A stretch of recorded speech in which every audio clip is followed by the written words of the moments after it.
ನಮಸ್ಕಾರ ರೀ ಎಲ್ಲರಿಗೂ ತನ್ವೀಸ್ ಕಿಚನ್ಗೆ ಎಲ್ಲರಿಗೂ ಸ್ವಾಗತ. ಇವತ್ತಿನ ವಿಡಿಯೋದಾಗ ಮನೆಯಲ್ಲಿ ತರಕಾರಿ ಇಲ್ಲದೆ ಇದ್ದಾಗ ಅಥವಾ ತರಕಾರಿ ತರೋ ಮೂಡು ನಿಮಗೆ ಇಲ್ಲದೆ ಇದ್ದಾಗ ಮನೆಯಲ್ಲಿರುವಂಥ ಒಂದು ಈರುಳ್ಳಿನ ಯೂಸ್ ಮಾಡಿಕೊಂಡು ಸ್ವಲ್ಪ ಕೊತ್ತಂಬರಿ ಸೊಪ್ಪನ್ನು ಯೂಸ್ ಮಾಡಿಕೊಂಡು ಈ ರೀತಿ ಒಮ್ಮೆ ಕೊತ್ತಂಬರಿ ಚಟ್ನಿನ ನೀವು ಮಾಡ್ಕೊಂಡು ತಿಂದ್ರಿ ಅಂದ್ರೆ ನೀವು ಮತ್ತೆಂದು ತರಕಾರಿನ ತರೋದೇ ಇಲ್ಲ, ಅಷ್ಟೊಂದು ರುಚಿಯಾಗಿ ಬರ್ತೈತ್ರಿ.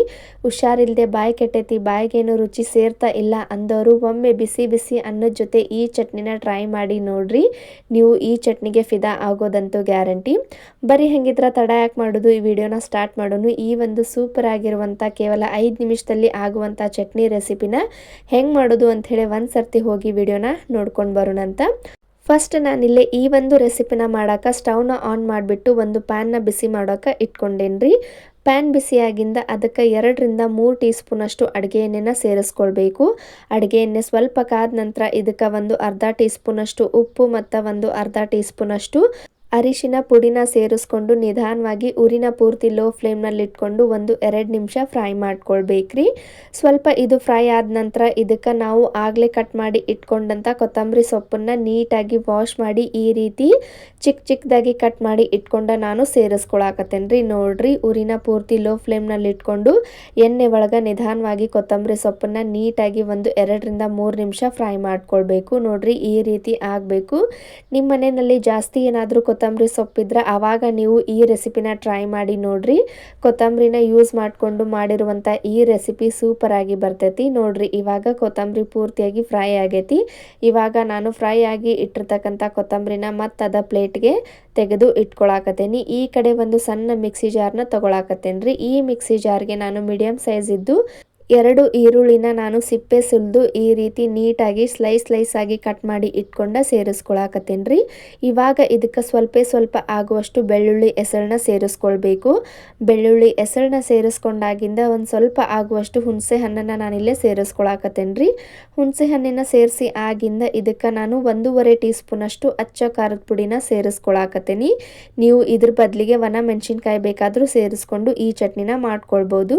ಇವಾಗ ರುಚಿಗೆ ಎಷ್ಟು ಬೇಕು ಅಷ್ಟ ನೋಡ್ಕೊಂಡು ಉಪ್ಪನ್ನ ಸೇರಿಸ್ಕೊರಿ ಮತ್ತು ಒಂದು ಅರ್ಧ ಟೀ ಸ್ಪೂನಷ್ಟು ಜೀರಿಗೆನ ಸೇರಿಸ್ಕೊಂಡು ಇದಕ್ಕೂ ಕೂಡ ಸ್ವಲ್ಪ ಆಗುವಷ್ಟು ಫ್ರೆಶ್ ಆಗಿರುವಂಥ ಕೊತ್ತಂಬರಿನ ಸೇರಿಸ್ಕೊಂಡು ಒಂದು ಸ್ವಲ್ಪನೇ ನೀರನ್ನ ಆ್ಯಡ್ ಮಾಡಿಕೊಂಡು ಇದನ್ನು ಪೂರ್ತಿ ನೈಸಾಗಿ ರುಬ್ಕೊಂಡು ತೊಗೊಂಡು ಬರಬೇಕು.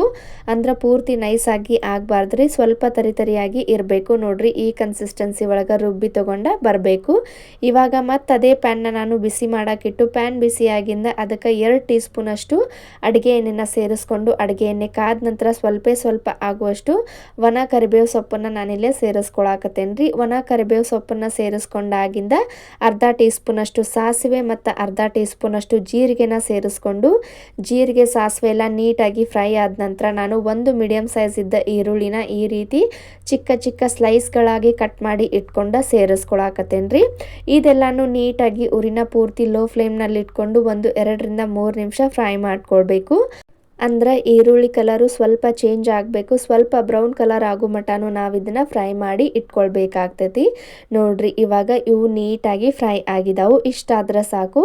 ಇದಕ್ಕೆ ಇವಾಗ ನಾವು ಆಗಲೇ ಪೇಸ್ಟ್ ಮಾಡಿ ಇಟ್ಕೊಂಡಂಥ ಈರುಳ್ಳಿ ಪೇಸ್ಟ್ನ ಸೇರಿಸ್ಕೊಂಡು ನೀಟಾಗಿ ಉರಿನ ಲೋ ಫ್ಲೇಮ್ನಲ್ಲಿ ಇಟ್ಕೊಂಡು ಫ್ರೈ ಮಾಡಿಕೊಂಡ್ರೆ ರುಚಿಯಾದಂಥ ಕೇವಲ 10 ನಿಮಿಷದಲ್ಲಿ ರೆಡಿ ಆಗುವಂಥ ಕೊತ್ತಂಬರಿ ಚಟ್ನಿ ರೆಡಿ ಆಗ್ತೈತಿ. ಮತ್ತು ಇದನ್ನು ಮಾಡೋಕ್ಕೆ ಕೇವಲ 5 ರಿಂದ 10 ನಿಮಿಷ ಸಾಕು.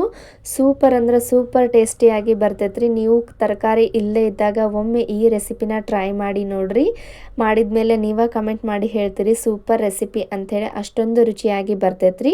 ನೋಡ್ರಿ, ಇವಾಗ ನಾವು ಪೇಸ್ಟ್ ಮಾಡಿ ಇಟ್ಕೊಂಡಂಥ ಈರುಳ್ಳಿ ಪೇಸ್ಟ್ನ ನಿಧಾನವಾಗಿ ಉರಿನ ಲೋ ಫ್ಲೇಮ್ನಲ್ಲಿ ಇಟ್ಕೊಂಡು 3 ರಿಂದ 4 ನಿಮಿಷ ಫ್ರೈ ಮಾಡಿ ಇಟ್ಕೊಳ್ಬೇಕಾಗ್ತೈತಿ. ಯಾಕಂದ್ರೆ ಈರುಳ್ಳಿ ಹಸಿದಾಗಿ ನಾವು ಮಿಕ್ಸಿ ಮಾಡ್ಕೊಂಡಿರೋದ್ರಿಂದ ಸ್ವಲ್ಪ ಎಣ್ಣೆ ಒಳಗೆ ಫ್ರೈ ಮಾಡ್ಕೊಳ್ಬೇಕು. ಇದಕ್ಕೆ ಇವಾಗ ಕೊನೆಯದಾಗಿ ನಾನು ಸ್ವಲ್ಪ ರುಚಿ ಬ್ಯಾಲೆನ್ಸ್ ಆಗೋದಕ್ಕೋಸ್ಕರ ಸ್ವಲ್ಪ ಬೆಲ್ಲನ ಸೇರಿಸ್ಕೊಳಕತ್ತೇನಿ.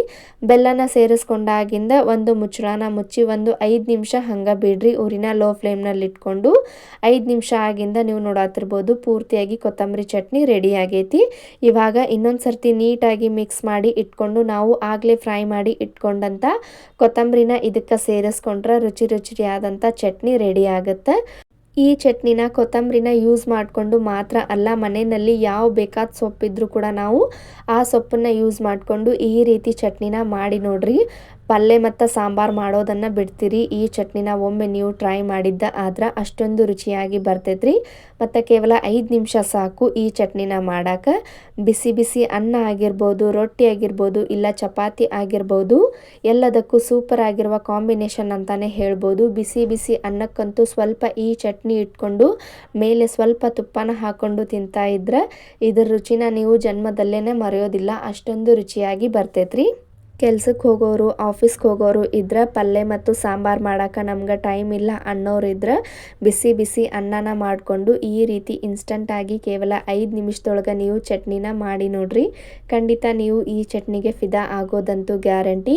ತುಂಬ ಅಂದರೆ ತುಂಬಾ ರುಚಿಯಾಗಿ ಬರ್ತೈತ್ರಿ. ಈ ವಿಡಿಯೋ, ಈ ರೆಸಿಪಿ ನಿಮ್ಗೆ ಸ್ವಲ್ಪನಾದರೂ ಇಷ್ಟ ಆಗಿದ್ರೆ ಇಲ್ಲ ಯೂಸ್ಫುಲ್ ಅನಿಸಿದ್ರೆ ನಮ್ಮ ಚಾನಲ್ಗೆ ಯಾರಾದರೂ ಫಸ್ಟ್ ಟೈಮ್ ವಿಸಿಟ್ ಮಾಡಿದ್ರೆ ಚಾನಲ್ನ ಸಬ್ಸ್ಕ್ರೈಬ್ ಮಾಡ್ಕೊರಿ. ಹಂಗೆ ನಿಮಗೆ ಈ ರೆಸಿಪಿ ಇಷ್ಟ ಆಗಿದ್ರೆ ಒಂದು ಲೈಕ್ ಕೊಡ್ರಿ. ಇದೇ ರೀತಿ ವಿಡಿಯೋಸ್ನ ನೋಡ್ಕೊತ ಇರಿ. ಮತ್ತು ಮುಂದಿನ ವಿಡಿಯೋದಾಗ ಇನ್ನೊಂದು ಸೂಪರ್ ಆದಂಥ ರೆಸಿಪಿ ಜೊತೆ ಸಿಗೋಣ್ರಿ. ಖಂಡಿತ ಈ ಒಂದು ಕೊತ್ತಂಬರಿ ಚಟ್ನಿನ ಎಲ್ಲರೂ ಟ್ರೈ ಮಾಡಿ ಕಮೆಂಟ್ ಮಾಡಿ ಹೇಳ್ರಿ ಚಟ್ನಿ ರೆಸಿಪಿ ಹೆಂಗೆ ಬಂತು ಅಂಥೇಳಿ. ಎಲ್ಲರಿಗೂ ಟೇಕ್ ಕೇರ್ ಆಫ್ ಆಲ್. ಬಾಯ್ ರೀ.